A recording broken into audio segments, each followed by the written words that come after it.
Hi foodies, welcome to Bloggin Good Food. Do you have seafood boil left over? That big pile of shellfish, sausage, corn and potatoes that you want to eat again. But then you worry, warming up seafood boil can be hard.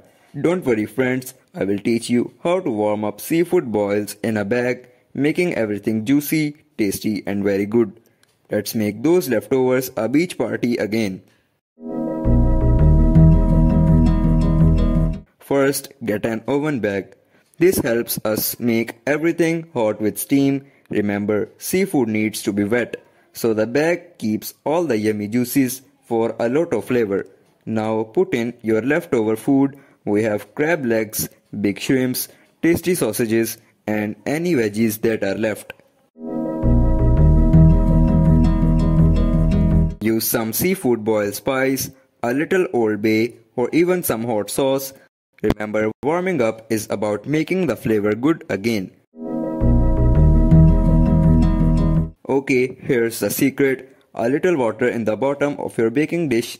This makes steam for our seafood bag, keeping everything wet and not dry. It's like a spa for your leftovers. Now put the bag in the oven at 350 Fahrenheit, but wait.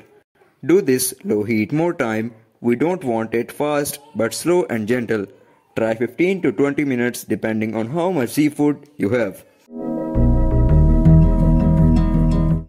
Open the bag slowly and let the steam come out. Be careful, you will want to eat it right away.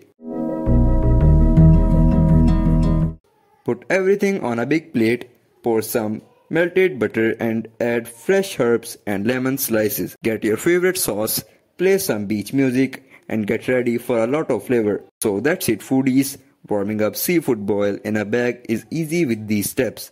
Now you can have the beach party feeling any day. Check out our other seafood recipes on bloggingoodfood.com for more sea fun.